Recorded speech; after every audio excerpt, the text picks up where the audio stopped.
लोग कहते हैं कि किसी पर विश्वास नहीं करना चाहिए या किसी से प्यार नहीं करना चाहिए, लेकिन मैं कहता हूँ कि करना चाहिए और ज़रूर करना चाहिए, क्योंकि इससे पता चलता है कि हमें हर किसी पर विश्वास क्यों नहीं करना चाहिए।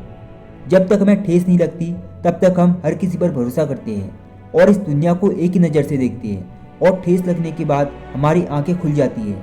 उसके बाद में नज़र आते हैं नज़ारे, और फिर हमारा फोकस प्यार के लिए भी एक नई तरीके से निकल कर आता है। फिर हम लोगों को पहचानने लगते हैं, हमें समझ आ जाता है कि कौन किस तरह से बात कर रहा है और इसमें उसका क्या इंटेंशन है।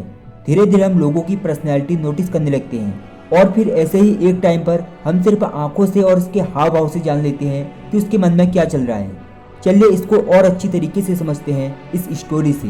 दो लड़के होते हैं जो कि बहुत अच्छे दोस्त होते हैं।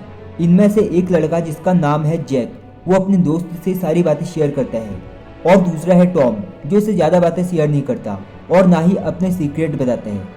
और कई बार ऐसा भी होता है कि जैक अपनी साइड से कोई बात ना करे तो टॉम भी वहाँ से कोई मैसेज या कॉल नहीं करता, और फिर जैक मिलने के लिए एफर्ट्स लगाता है और दोनों मिलकर बातें करते हैं। अब बात करने के लिए भी जैक ही एफर्ट्स लगाता है और वो कुछ छुपाता भी नहीं है, वह सब कुछ टॉम के सामने रख देता है। अब देखो यहाँ पर एक बात समझने वाली है, हमारे दोस्त और सिर्फ जानने वाले में फ़र्क होता है, लेकिन ये फ़र्क जैक को मालूम ही नहीं था, क्योंकि जब तक आपको ठेस नहीं लगती तब तक आपको दुनिया एक जैसी लगती है। अब आगे ये हुआ कि एक बहुत ही बढ़िया कंपनी थी जिसके इंटरव्यू के लिए जैक तैयारी कर रहा था, और उस कंपनी में सिर्फ एक ही वैकेंसी थी। तो जैक का मकसद था कि मैं वहाँ की पूरी रिसर्च करूँगा और उनको अपनी रिसर्च से इम्प्रेस कर दूंगा ताकि वो अच्छी सैलरी पर मुझे जॉब दे दें। पर इसने सब कुछ रिसर्च करने के बाद अपने उसी दोस्त से मिलने की सोची। अब इसका इंटरव्यू एक हफ्ते बाद था, और इससे पहले ही ये अपने दोस्त से मिलने चला गया और उससे उस कंपनी का नाम बताया, उसका एड्रेस बताया कि वह कहाँ पर है, और सारी रिसर्च भी बता दी कि मैंने ये सब किया है, और ये भी बता दिया कि अब ये उन्हें कैसे इम्प्रेस करेगा।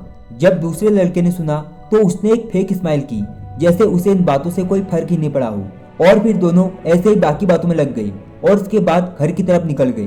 और अगले दिन दूसरा लड़का टॉम, जो इसे कॉल वगैरह नहीं करता था, वो उस कंपनी में इंटरव्यू देने पहुंच गया, वो भी बिना इन्फॉर्म किए, बिना कोई मेल किए, और वहां जाकर कहता है कि मुझे माफ़ करना, मैं आपको बिना इन्फॉर्म किए यहाँ इंटरव्यू देने आ गया, पर मैंने यहाँ के लिए बहुत रिसर्च की है, मैं नहीं चाहता कि ये जॉब मेरे हाथ से निकले और आपके पास से कोई मेरा जैसा एम्प्लॉय निकल जाए। मैं चाहता हूँ कि आप मेरा काम देखें और उसके बाद डिसाइड करें कि मैं इस जॉब के लायक हूँ भी या नहीं। कंपनी वाले थोड़े रुके और फिर टीम मेंबर से बात करने की सोची। फिर टीम मेंबर्स ने कहा कि चलो देखते हैं आखिर उसने क्या रिसर्च की है। फिर इसने अपने दोस्त की हुई सारी रिसर्च उनके सामने रख दी और वो भी इम्प्रेस हो गए, और उन्होंने कहा हमें ऐसा ही तो कोई चाहिए था। पर उन्होंने सोचा कि जिस लड़के को इंटरव्यू पर बुलाया है एक बार उसकी रिसर्च भी तो देख ले। बाद में जैक भी इंटरव्यू देने गया।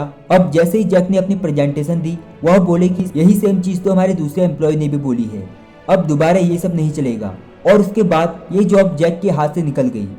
और फिर एक दिन ऐसे ही ये अपने दोस्त के घर पर गया था, तो वहाँ पर टॉम का आई कार्ड रखा हुआ था जिसमें उसी कंपनी का नाम था जिसमें जैक ने इंटरव्यू दिया था। तो जैक को कुछ समझ नहीं आया और वो टॉम पर भड़क गया, और फिर टॉम ने इसे सारी बातें बता दी कि मैंने तेरी प्रेजेंटेशन वहाँ सुना दी, और वो लोग इम्प्रेस हो गई। अब ये सुनते ही जैक की आंखें खुल गई। अब इसे समझ आ गया था कि उसने गलती कहाँ की थी। अब वो समझ चुका था कि दुनिया उतनी भी सीधी नहीं है जितनी मैं समझ रहा था। और फिर बाद में जैक ने किसी दूसरी कंपनी में नई नई रिसर्च करके नॉलेज गेन करके वहाँ अप्लाई किया।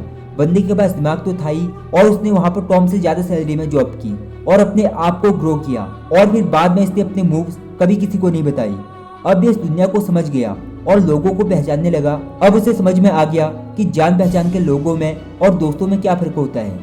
और फिर ऐसा नहीं था कि इसने दोस्त बनाने बंद कर दिए, दोस्त बनाए और जेन्युइन दोस्त बनाए, क्योंकि अब इसे पता चल गया कि लोगों को जानते कैसे हैं, अंदर से और बाहर से। जब आपको एक बार ठेस लगती है ना, तो आपको ऑटोमेटिकली सबकी पहचान होनी शुरू हो जाती है। इसलिए लाइफ में प्यार करना और हर्ट होना जरूरी है, इसलिए कुछ भी करने से डरो मत। ये सब कुछ एक एक्सपीरियंस है जो हमें होने चाहिए और ज़रूरी भी है। उम्मीद है आप मेरे द्वारा कही गई बातों से सहमत होंगे। तो दोस्तों आज की वीडियो में बस इतना ही, और अगर आपको वीडियो पसंद आए तो वीडियो को लाइक और चैनल को सब्सक्राइब जरूर करना। तो मिलते हैं अगले वीडियो में, तब तक के लिए बाय बाय।